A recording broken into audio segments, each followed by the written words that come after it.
Dios les bendiga, Dios les guarde, amada iglesia, en esta preciosa hora de la mañana. Hoy, viernes 4 de septiembre del 2020, le damos gracias a Dios primeramente por la oportunidad que nos permite de estar aquí a través de este altar cibernético, a través de estas ondas. Bendito sea el nombre del Señor. Darle gracias a Dios por cada uno de ustedes que mensaje tras mensaje durante todo este tiempo han estado conectados, han estado alimentándose de la palabra. Le doy gracias a Dios por sus vidas, le doy gracias a Dios por aquellos que no son parte de la iglesia, que son amigos, que son personas que militan o están en otro estado, están en otro lugar, en otros países y que mensaje tras mensaje nos siguen. Le doy gracias a Dios por la vida de ellos. Les pido al Señor que les bendiga y que los ayude en este momento tan drástico y tan difícil que estamos pasando como seres humanos y como iglesia de Jesucristo. Habiendo dicho esto, quiero enviarles un saludo a cada uno de ustedes de parte de mi familia, de los líderes de la iglesia. Un saludo cordial, gloria al nombre del Señor, mi amado, y que usted no quite su mirada, que usted no quite su mirada del blanco que es Jesucristo. Que en estos momentos en los que estamos, usted se mantenga enfocado en lo que tiene que estar enfocado, que es en la venida de Jesucristo, en su vida espiritual, en lo que el Señor le está demandando y le está pidiendo, no tan solo a usted personalmente, sino a la iglesia de Jesucristo en estos días. Quiero rapidito entrar a la palabra, pero antes de entrar a la palabra, quiero volver a anunciar. Para hoy viernes había pautado un servicio de damas. Ese servicio de damas, ese culto de damas, fue cancelado y pospuesto para el último viernes de este mes debido a situaciones con el templo. No es nada grave que tiene el templo, simplemente no iba a estar listo para hoy. Así que les pido a cada uno de ustedes, damas, a cada uno de ustedes, caballeros, que tenían el deber de estar hoy con sus hijos, pues que recuerden que el servicio de hoy se canceló y se pasó o se pospuso o se pasó de fecha para el último viernes de este mes de septiembre. Le doy las gracias por su entendimiento, por su comprensión y por la paciencia que hasta este momento han mostrado para con todos nosotros. Ahora sí, vamos a la palabra. Quiero rapidito entrar nuevamente y terminar hoy con lo que es la vida de la madurez espiritual, la vida del ser, de una persona, de un ser maduro. Y como hablé el miércoles pasado, quiero volver nuevamente a hacer referencia a la palabra que leímos el miércoles para así retomar donde nos quedamos el miércoles y hablar y cerrar ya este capítulo de la madurez espiritual. Dice la palabra en el libro de Segunda de Pedro, capítulo 1, versículo 3, versículo 4, y leemos la palabra, honramos al Padre, al Hijo y a su Santo Espíritu. Dice, como todas las cosas que pertenecen a la vida y a la piedad, y entre paréntesis, esa palabra yo quiero que usted la subraye, porque esa palabra significa conducta santa, que nos han sido dadas por su divino poder mediante el conocimiento de aquel que nos llamó por su gloria y excelencia, por medio de las cuales nos ha dado preciosas y grandísimas promesas, para que por ellas llegaseis a ser participantes de la naturaleza divina. Subraye eso también, naturaleza divina, habiendo huido, de la corrupción que hay en el mundo a causa de la concupiscencia. Oramos, Padre, te damos gracias por esta preciosa oportunidad nuevamente, Señor, que nos permite de hablar tu palabra. Bendícela, santifícala, Padre eterno, para que llegue Dios eterno al lugar donde tiene que hacer el efecto para la cual fue diseñada. Te pido que reprendas todo espíritu que quiera ir en contra de tu palabra, Señor. Todo espíritu, Padre celestial, que quiera traer algún tipo, Dios eterno, de obstáculo. Arráncalo, quítalo, Dios mío, para que tu palabra se mueva, Dios eterno, con poder y con gloria. Padre mío, esta es tu palabra, no es mi palabra, así que necesito de tu Espíritu Santo que inspiró esta palabra para hablar, mi Dios amado, lo que es del Espíritu. En el nombre de Jesús, amén, amén. Como les decía, el miércoles pasado estuvimos hablando acerca de la madurez espiritual, gloria al nombre del Señor, y el texto al que nos estamos refiriendo está en el libro de Segunda de Pedro, capítulo 1, versículo 3, y hay dos palabras que me llaman la atención en este capítulo, y es que el apóstol Pedro dice todas las cosas que pertenecen a la vida y a la piedad, o sea, todas las cosas que pertenecen a la vida y a la manera y a la conducta santa de vivirla, ¿verdad? Dice que esto se nos fue dado por el divino poder, no viene de nosotros, viene del Padre hacia nosotros mediante el conocimiento. O sea que aquí no hay ningún tipo de ignorancia. El que desconoce algo es ignorante, pero el que conoce deja de ser ignorante, y todas las cosas de ese momento en adelante que deja de ser ignorante pesan en su vida, dice, mediante el conocimiento de aquel que nos llamó por su gloria y excelencia. Y basado en esto, dice la Biblia que nos dio unas promesas, y que estas promesas nos van a permitir a nosotros llegar a ser participantes de la naturaleza divina. O sea, que de tener una conducta santa en este tiempo, vamos a pasar a tener una conducta o a vivir o a ser participantes de una naturaleza divina. La naturaleza del hombre es una naturaleza caída, una naturaleza pecaminosa. Sin embargo, el apóstol Pedro dice que a través de nuestra manera de vivir, nuestra conducta santa, y cuando hablo de conducta santa, pues obviamente tengo que rápidamente conectar al Espíritu Santo en esto, porque Él es el que santifica. Cristo santifica a través del Espíritu Santo a su iglesia. Entonces quiere decir que mediante la naturaleza divina que pone el Espíritu Santo en nosotros, dejamos una naturaleza pecaminosa y caída. No es que no vamos a volver a pecar, es que simplemente no vamos a practicar más el pecado, porque el pecado no es parte de la rutina o de la naturaleza de Dios, mi amado. Así que, habiendo huido de la corrupción de este mundo, y hace énfasis en eso, una corrupción que el mundo, la sociedad de estos tiempos trae a causa de la concupiscencia. Y hablamos de lo que es la concupiscencia, y el apetito de los deseos, que es un apetito, es el instinto de satisfacer. Gloria al nombre del Señor. Estuvimos hablando el miércoles también de las principales características o muestras de una persona madura, y hablamos de ellas. Si usted quiere saber de lo que hablamos, pues va entonces al video anterior del miércoles, y ahí usted va a conocer qué es lo que estamos hablando. Gloria al nombre del Señor. Pero, mi amado, en esta preciosa hora de la mañana, hoy viernes, quiero comenzar a elaborar y terminar de una vez lo que es el tema de la madurez espiritual. Hay algo bien interesante, y es que hace como un mes atrás hablé de nacer de nuevo, hablé de dar fruto, hablé de lo que es no volver otra vez a ser parte del mundo. Y estas son cosas que se repiten a través de nuestra vida en todo momento, y la madurez espiritual no es la excepción. Cuando tú eres un ciudadano del cielo, tú tienes que cumplir con los términos del cielo, que es nacer de nuevo, dar fruto, y no volverte a unir a lo que es, o no volver tu vida, o no volver nuevamente a identificarte con las cosas del pasado. Pues, mi amado, para tener madurez espiritual, todo comienza nuevamente con el nacer de nuevo, y no lo voy a explicar. Ahora sí, hay un punto neurálgico que yo quiero tocar en esto, y es que a través del tiempo que yo he podido vivir en el Evangelio, y voy a tomar las dos partes de mi vida en el Evangelio, desde los 5 años hasta los 16 más o menos, cuando me aparté de los caminos del Señor. Fueron 11 años en la iglesia que viví en un tiempo, en una etapa de la iglesia donde mucha gente de estos tiempos desconoce. Y hay algo que me llama la atención, y es que para ese tiempo la vida de santidad era más que simplemente decirlo. La vida de santidad conllevaba hacer cosas que para el hombre necesariamente eran sinónimo o símbolo de santidad.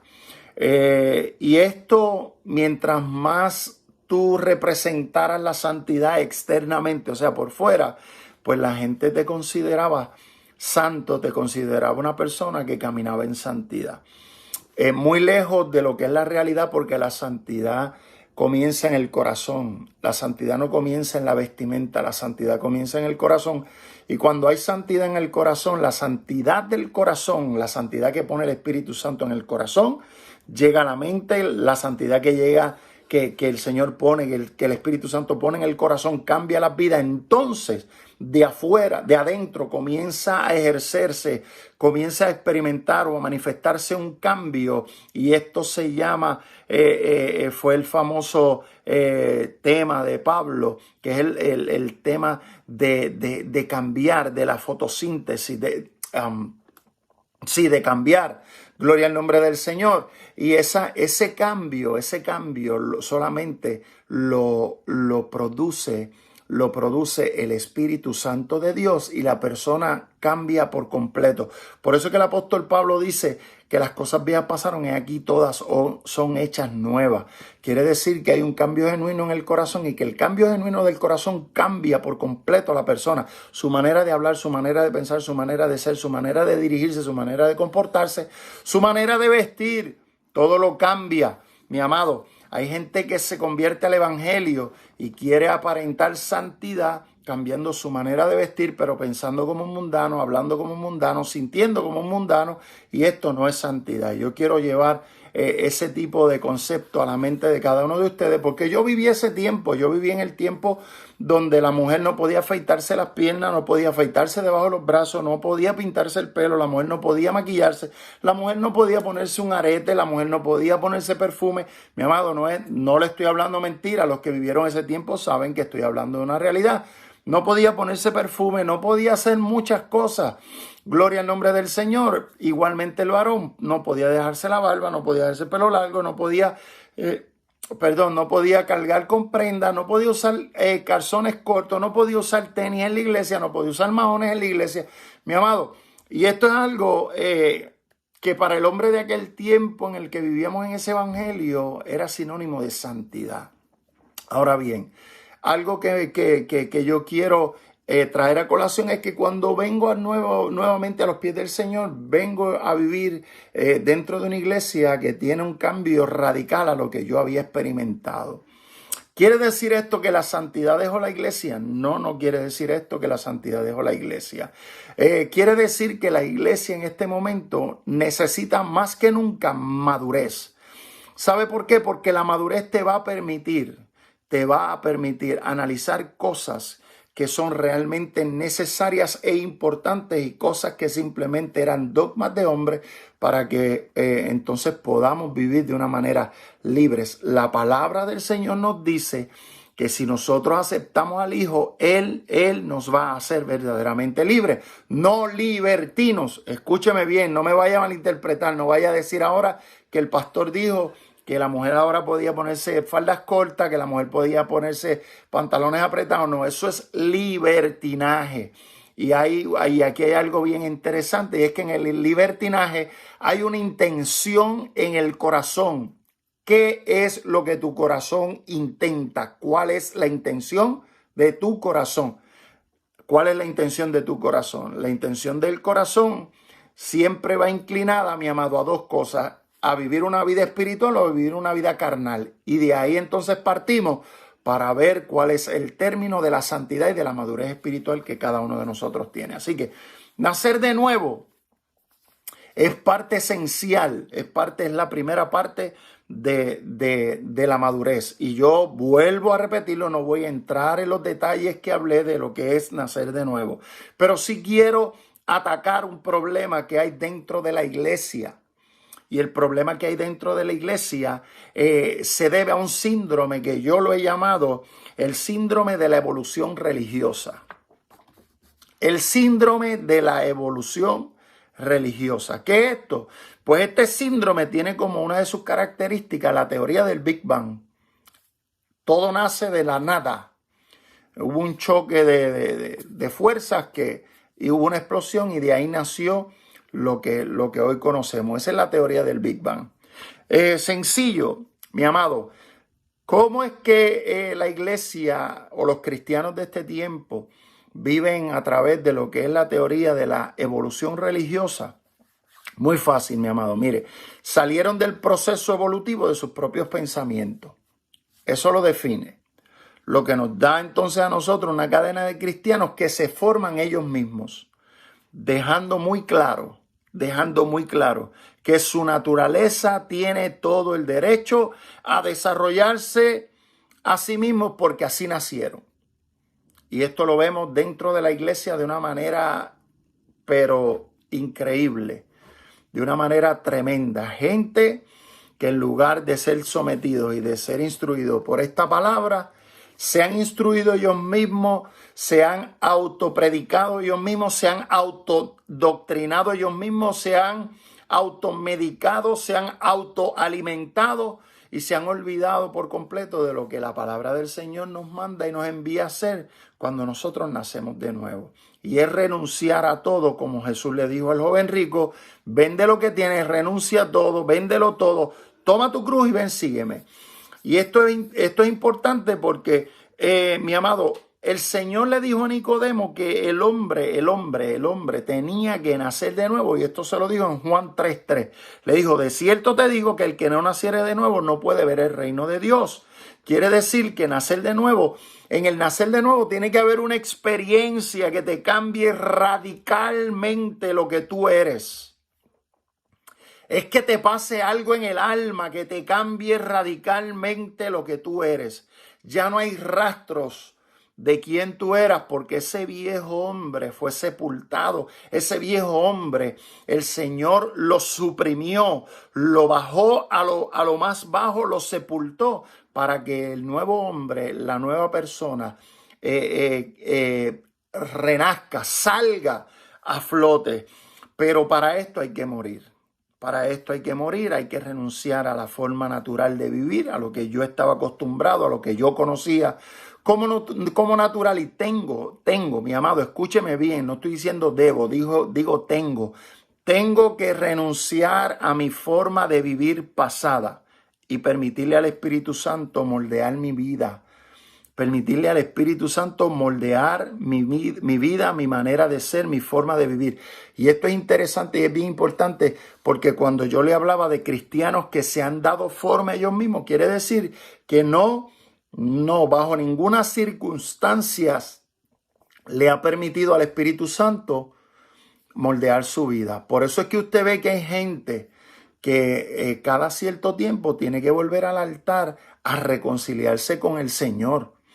Por eso es que usted ve que hay gente dentro de la iglesia que lleva años dando cabezazos y cayendo en el mismo pecado y cayendo en las mismas trampas del diablo. Y es un círculo vicioso. ¿Por qué? Porque nunca han decidido decirle al Espíritu Santo: trabaja realmente conmigo, me rindo a ti, Espíritu Santo, renuncio a lo que el mundo me ofrece, renuncio a mi naturaleza, renuncio a lo que yo durante tanto tiempo conozco como normal o conozco como el derecho de expresarme, de ser, de vivir a mi manera y a mi forma. Dije el domingo pasado en la predicación que cuando yo acepté nuevamente a Jesucristo, cuando yo me reconcilié con Él, ese mismo día yo le dije: aquí están los papeles de autoría, los papeles que me daban el derecho a mí sobre mi corazón. Aquí están los papeles que me hacían a mí el dueño y autor de mis actos, de mi pensar, de mi hablar, y los pongo en tus manos para que seas tú. Aquí está el traspaso de los papeles de mi corazón. Y desde ese día yo le dije al Señor: yo quiero cambiar, yo no quiero ser el mismo. Y el Señor comenzó a moldear mi vida. El Señor le permitía al Espíritu Santo moldear mi vida. ¿Cómo? Mi amado, y esto es algo que es inevitable. Para tú ser moldeado por el Espíritu Santo, necesitas orar. No hay otra forma. Necesitas meterte en intimidad con Él, conocerlo, sentirlo, ser parte y que Él esté completamente en tu vida para que tú puedas vivir un cambio real. No puede haber un cambio real si tú no oras, no puede haber un cambio real si tú no tienes coinonía, si tú no tienes unión, no puede haber un cambio real si tú no compartes con el Espíritu Santo de Dios. Y esto es bien importante, mi amado, para poder dejar de tener cristianos con la teoría de la evolución religiosa. Necesitamos personas que se decidan a tener una comunión con el Espíritu Santo para que el Espíritu Santo cambie la vida de cada uno de ellos. Esto nos da entonces a nosotros entender que para que haya un cambio, para nacer de nuevo, hay que primero morir, y ese morir equivale a renunciar a la forma que había yo conocido de vivir y permitirle al Espíritu Santo hacer el trabajo que Él tiene y necesita hacer en nuestra vida para que nosotros no sigamos cayendo en el mismo pecado.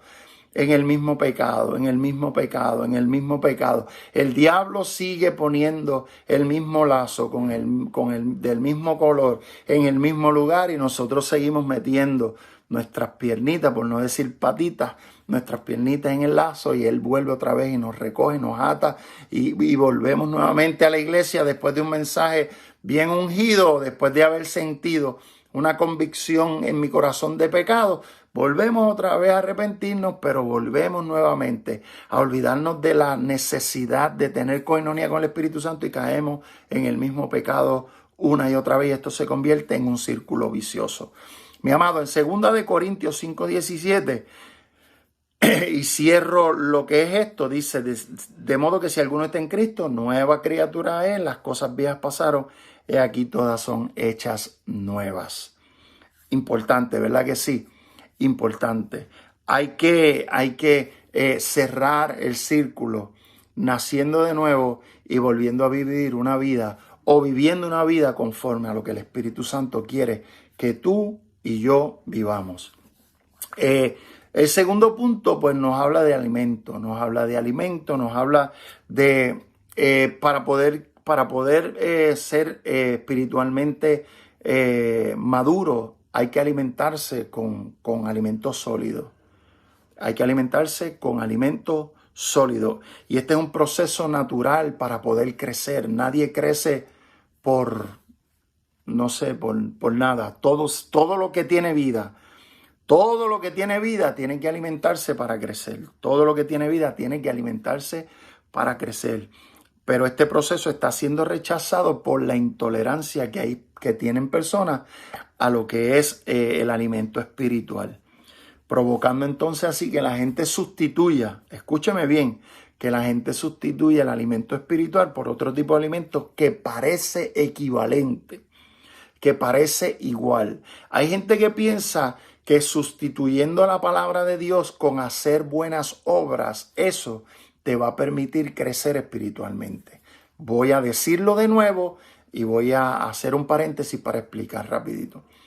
Hay personas que piensan que sustituyendo la oración, el ayuno y la palabra con hacer buenas obras, esto le va a permitir crecer espiritualmente y le va a hacer ganar el cielo. La palabra del Señor dice que no es por obras para que nadie se gloríe. No, las obras no te van a llevar al cielo si tú no pones la fe en juego. Y eso lo habla en el libro de Santiago. Dice que la fe y la obra tienen que ir de la mano. La fe mueve la obra y la obra mueve la fe. No puede ir una adelante sin la otra o la otra adelante sin esta. No funciona de esa manera. No ayuno, no busco a Dios, no oro, no leo Biblia, pero voy a hacer buenas obras. Eso me va a permitir alcanzar el cielo. Mi amado, te equivocaste. No es así como funciona. Si fuera así, Ricky Martin hace más obras benéficas que tú y que yo. Gloria al nombre de Jesús, y no por eso quiere decir que él va para el cielo. Así que hay mucha gente que tiene más oportunidad de hacer obras buenas que tú y que yo. Así que no es justo que gente que tiene más oportunidad porque tiene una capacidad económica mucho más grande, y usted piensa que las compañías que regalan millones de dinero a entidades benéficas lo hacen por amor. No, mi amado. Eso les permite a ellos estar libres de contribuciones, y todo ese dinero lo toma el gobierno como un acto de benevolencia, de bondad, y le permite a estas personas no le cobra a estas personas la cantidad de dinero que debería cobrarle de sus impuestos. Pero eso es otro tema. Simplemente lo estoy llevando a colación para que usted sepa que las obras no nos vayan a llevar al cielo, porque hay gente que tiene más capacidad que tú y que yo para hacer muchas obras. Gente que ha construido muchas cosas alrededor del mundo para llevar alimento a África, que no tienen nada que ver con el evangelio, que no creen ni en Dios, que son personas rebeldes a Dios. Y escojo el caso de Ricky Martin, gloria al nombre de Jesús, porque sabemos la vida de este muchacho, de este hombre, y sabemos también lo que él aporta a las entidades benéficas, lo que él aporta a los niños sin hambre en el África, que tiene orfanatos y que tiene un montón de cosas, gloria al nombre de Jesús, pero también sabemos la tendencia que tiene. Entonces esto nos deja saber que si Dios fuera un Dios que le permitiera al hombre ganarse el cielo por obra, mi amado, mucha gente estaría en el infierno que debería estar en el cielo, y otros que deberían estar en el infierno, y otros que deberían estar en el cielo están en el infierno. Así que no quiero que me malinterpreten en ese sentido. Así que, mi amado, la Biblia entonces nos deja saber que nosotros necesitamos alimentarnos, pero hay gente que rechaza, son intolerantes al alimento espiritual. Cuando entra una vianda en vez del biberón de leche, y esto es una cosa bien tremenda, porque hay mucha gente dentro de la iglesia aniñados. Hay mucha gente dentro de la iglesia con niñerías, porque cuando se predica la vianda, se predica el alimento fuerte, cuando le toca a ellos sentarse y comer vianda, simple y sencillamente no la toleran y quieren seguir tomando leche, quieren seguir tomando algo básico, algo que es superficial. Mi amado, la leche en el sentido espiritual es muy importante porque es el primer fundamento. La leche espiritual es el primer fundamento, es lo que te va a dar a ti las primeras horas de vida espiritualmente, los primeros días de vida, los primeros meses de vida, el primer año de vida. Pero no puedes quedarte tomando leche. Tienes que comenzar a entrar en lo que es la vianda espiritual. Y mucha gente se niega a esto. Porque si comienzan a meterse en cosas más profundas, van a necesitar tener una relación con el Espíritu Santo todavía más grande. Y eso es lo que la gente le tiene miedo, al compromiso con el Espíritu Santo. Le tienen temor al compromiso, le tienen temor, pánico a que el Espíritu Santo le exija. Le tienen terror a que el Espíritu Santo le pida que deje esto, que deje aquello, que deje lo otro. Entonces lo que hacemos es que miramos la cruz, pero no la tomamos, y mucho menos seguimos. Queremos caminar sin tomar nuestra cruz. Queremos caminar sin mirar la cruz de Cristo. Y esto no puede ser así, mi amado. La palabra de Dios es y será siempre el alimento necesario para el crecimiento correcto. No son las obras, no es el ir y asistir a los cultos día tras día. No, mi amado, eso es parte. Lo que realmente te va a permitir el crecimiento es estar expuesto a la palabra de Dios, al Espíritu Santo de Dios. Esto debe ser, mi amado, de manera paulatina, aumentada. Antes tomabas una lechita espiritual y ahora estás comenzando a comerte tu vianda para que puedas crecer paulatinamente. Y aquí hay dos extremos, porque están los que después de 20 años siguen tomando leche espiritual, son niños espirituales, y hay otros que se reconcilian o que se convierten ayer y ya hoy quieren meterse en profundidades. Y hay que tener un balance, hay que tener mucho cuidado. Me he dado cuenta a través de todo este tiempo que hay gente que todavía no sabe gatear y quiere correr. Y esto, mi amado, es un peligro. Es un peligro. ¿Sabes por qué? Porque el que quiere correr antes de gatear, el que se quiere saltar un paso para llegar más rápido, mi amado, termina frustrándose, termina renunciando al evangelio y termina renunciando a todo lo que tiene. Gloria al nombre de Jesús. El apóstol Pablo le dice a los Corintios en el capítulo 3, le dice: de manera que yo, hermanos, no puedo hablarles como a espirituales, sino como a carnales, como a niños en Cristo. Les di a beber leche y no vianda, porque aún no podía soportar, no podías ni todavía, dice, todavía en este tiempo no lo puedes soportar, porque todavía sois carnales. Pues habiendo entre vosotros celo, contiendas, disensiones. No sois carnales y andan como hombres. Qué tremendo el apóstol Pablo especifica y da aquí unas características de una iglesia, mi amado, escúcheme bien, de una iglesia donde hay celo, de una iglesia donde hay contienda, gloria al nombre de Jesús, de una iglesia donde hay disensiones, de una iglesia que él dice no andan como hombres, o sea, no andan como carnales, no andan como carnales, como niños. Dice, no les puedo hablar espiritualmente, incapaces de comprender las verdades espirituales. ¿Qué es esto? Jesús se lo dijo a Nicodemo. Le dijo, no te he dicho cosas terrenas. Dice, si te he dicho cosas terrenas y no crees, ¿cómo vas a creer las cosas celestiales? Entonces, esto es bien importante porque dentro de la iglesia no puede existir ninguna característica que te identifique con las características de un niño, de un carnal espiritual. El apóstol Pablo compara al carnal con un niño. En el versículo 1 dice, de manera que yo, hermanos, no puedo hablaros como espirituales, sino como a carnales, como a niños en Cristo. Entonces el apóstol Pablo compara el carnal con un niño. Así que el carnal es un niño, es un inmaduro, es un infantil. Escúcheme bien lo que dije, es un infantil. Son personas que les da la rabia, les da la pataleta, se ponen intransigentes por cosas que se supone que cada uno de nosotros tengamos en la mente, en la conciencia espiritual, que el Espíritu Santo nos dé convicción de lo que debemos hacer, de lo que debemos pensar.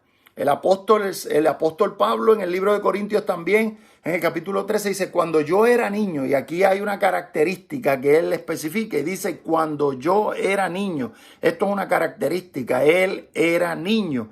Él dice, hablaba como niño, pensaba como niño, juzgaba como niño, mas cuando fui hombre dejé lo que era de niño. Y hay gente espiritual en la iglesia que son aniñados, que todavía después de tantos años en el evangelio se han mantenido como niños espirituales.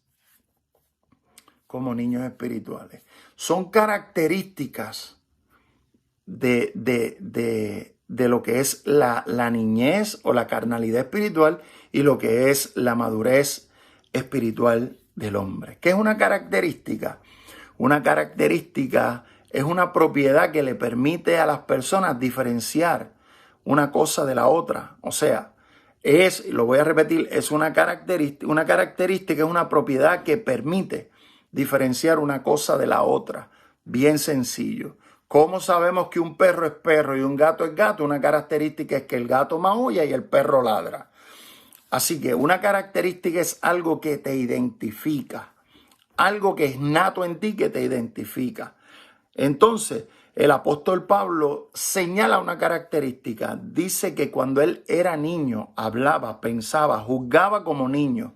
Esas son características que lo definían en aquel momento. Sin embargo, el apóstol también dice que dejó lo que era de niño. Cuando ya fui hombre, dejé lo que era de niño. ¿Qué es ser un niño? ¿Qué es ser infantil?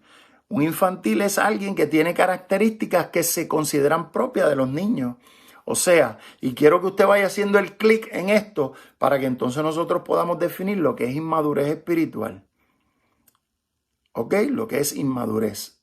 Y la palabra inmadurez significa o es una persona que no se ha desarrollado ni física ni mentalmente y que tienen características infantiles.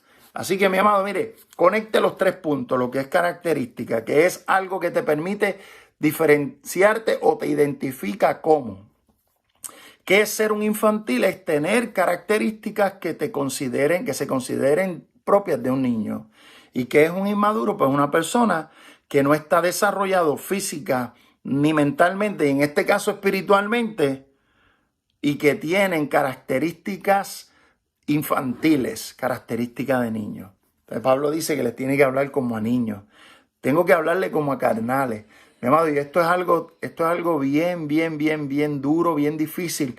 Ver a personas que llevan tantos años en el Evangelio, ver a personas que llevan tantos años dentro de los caminos del Señor, sucumbir, caer, desviarse de cosas que son fundamentos básicos, de cosas que son parte de la vida cristiana. Cuando el Señor, y yo voy a ir cerrando ya, cuando el Señor nos llamó, cuando el Señor nos escogió, cuando el Señor ese día y el domingo pasado, una de las cosas que le dije a la iglesia el domingo pasado fue: piensa en el día que tú aceptaste a Cristo como tu Salvador y lo que viviste ese día. Y esto es bien interesante porque ese día vivimos perdón, vivimos paz, vivimos aceptación, vivimos tranquilidad. Todo nos parecía color de rosa. Todo era algo hermoso. Los colores del día se habían convertido en colores con unos matices sumamente intensos. Las cosas las percibías de otra manera. Había una alegría, un gozo en tu corazón. ¿Sabes por qué? Porque comenzabas a vivir el primer impacto del Espíritu Santo en tu vida, para que vivieras y para que supieras que todavía en el futuro habían cosas que el Espíritu Santo quería regalarte y quería darte todavía más grandes. Y esto es necesario entenderlo. ¿Sabes por qué? Porque mucha gente después de 20 años todavía sigue odiando. Mucha gente después de 20 años todavía sigue teniendo raíces de amargura. Mucha gente después de 20 años, después de 10, 15, 11, 12, 9, qué sé yo, ponle. Y mira, no estoy hablando de recién convertido, porque para un recién convertido esto son cosas que son una lucha diaria. Para el recién convertido esto es algo que es real en su vida en el momento. Pero para el que lleva 20 años todavía sentir resentimiento, odio, desconfianza, celo, todavía tener en su corazón el deseo de odiar, de pensar maldad sobre una persona, mi amado, esto te deja saber que eres un niño espiritual y que eres un inmaduro espiritual. Y esto es necesario que la iglesia lo entienda. ¿Sabe por qué? Porque cuando nosotros llevamos 20 años en el Evangelio, 30 años en el Evangelio, 40 años en el Evangelio, pensamos que la cantidad de años en el Evangelio es sinónimo de madurez, es sinónimo de una entrada directa al cielo, y eso no es real, eso es mentira. Es mentira, es mentira. Tú no puedes bajo ninguna circunstancia pensar que la X cantidad de años que llevas, yo me crié cuando niño en el Evangelio y yo sé lo que es, eso no te da a ti entrada al cielo, y eso no te hace a ti una persona madura espiritualmente. El pastor que tenía en Puerto Rico me enseñó que el anciano de la iglesia no necesariamente tenía la obligación de contar con años en el Evangelio ni años de edad. Cuando uno dice los ancianos de la iglesia, la gente piensa en gente de pelo blanco que lleva 40 años en el Evangelio. No, mi amado. Una persona madura espiritualmente, que sabe aconsejar por la palabra, que vive por la palabra, que camina por la palabra, que su testimonio diario le da a él el derecho de ser considerado una persona cambiada, una persona transformada. Esa persona se convierte en un anciano de la iglesia. Hay jóvenes dentro de nuestra iglesia que son más ancianos que muchos ancianos. Jóvenes dentro de la iglesia que tienen la capacidad de soportar, de aguantar. Jóvenes dentro de la iglesia que la herida que puede producir otra persona la procesan y siguen adelante, siguen caminando, siguen haciendo lo que tienen que hacer. Lo saben hacer mucho mejor que hombres y mujeres que llevan muchos años en el Evangelio. Y yo he querido hablar de esto, mi amado, porque he sentido el peso dentro de este tiempo de pandemia, de que la iglesia en este tiempo necesita madurar, necesita ser una iglesia madura, porque los tiempos que se avecinan todavía no son los peores, no son los mejores. El tiempo que se avecina va a ser peor que el que estamos viviendo. El tiempo que se avecina va a ser todavía más difícil, mi amado. Estamos en la víspera del arrebatamiento de la iglesia. Estamos en la víspera de que Cristo venga. Estamos en la víspera de que muchas cosas acontezcan en el mundo, y en esos principios de dolores la iglesia todavía va a estar aquí en la tierra. Así que es necesario que la iglesia madure. Es necesario que la iglesia esté madura. Ayer hablaba con un pastor amigo que estaba de alguna manera dejándome saber lo triste, lo doloroso que ha sido para él retomar nuevamente los cultos de la iglesia, porque la gente ha llegado con unas actitudes de inmadurez increíbles. Y yo le decía a él que esto lo están viviendo todos los pastores. Todos los pastores están viviendo esto. ¿Sabe por qué? Porque la iglesia necesita ser probada. La iglesia, escuche bien lo que le voy a decir, la iglesia necesita ser probada. Y en esa prueba que Dios ha puesto para la iglesia, pues obviamente las personas que están al frente, están a cargo de una iglesia, son las personas que van a recibir directamente todo el embate de esa prueba, todo el embate de ese proceso. Así que iglesia de Jesucristo, iglesia Sion, ponte a cuentas con Dios. Mira cómo está tu madurez. Mira en qué puedes mejorar. En qué puedes mejorar. Algo que me llama la atención es que hay personas dentro de la iglesia, y voy a hablar de la iglesia en general. Hay personas que viven dentro de la iglesia de Jesucristo pensando que después de 50 años en el evangelio no hay nada que mejorar. No, te equivocaste. Te equivocaste. Algo que a mí me llenó de muy, impactó mi vida en Puerto Rico, un hermano, el hermano Wilman Rodríguez. Ese hermano era un hombre que por 7 años estuvo siendo dializado. 7 años dializado, 4 veces al mes, mi amado. Un hombre que tenía unas condiciones de salud tremendas, horribles, padecía de muchas cosas. Y este hombre llevaba 55 años en el evangelio, pero era el primero que se sentaba a tomar la escuela dominical. Era el primero que llegaba a la iglesia. Había sido pastor en República Dominicana, misionero. Había sido el primer capellán en las cárceles de Puerto Rico, uno de los primeros capellanes en las cárceles de Puerto Rico. Había tenido salidas misioneras a muchos lugares. Había levantado iglesias en República Dominicana. Había pastoreado en Puerto Rico.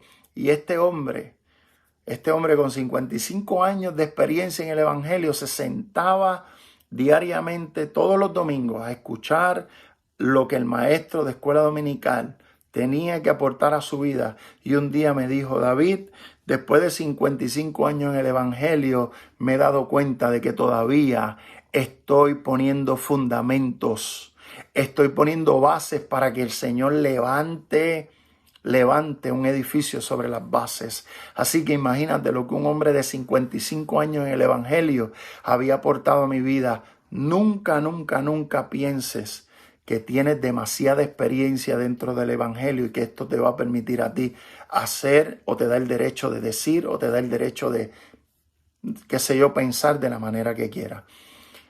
Quiero cerrar en esta preciosa hora. Vamos a orar. Vamos a orar. Padre, te doy gracias, Espíritu Santo, por esta preciosa oportunidad de permitirme compartir, Dios eterno, con la iglesia, con los amigos, con los hermanos, con las personas que van a estar expuestas a este mensaje, a esta reflexión, mi Dios amado, tu palabra. Te pido que nos ayudes a mejorar, te pido que nos ayudes a madurar, te pido que nos hagas mejores cristianos. Señor, que cuando la trompeta suene, estemos, Señor, estemos ahí, Padre eterno, prestos para levantarnos. Te pido por aquellos que están enfermos, mi Dios amado. Te pido por mi hermana Maribel Ayala. Tú conoces su condición y su esposo, mi Dios.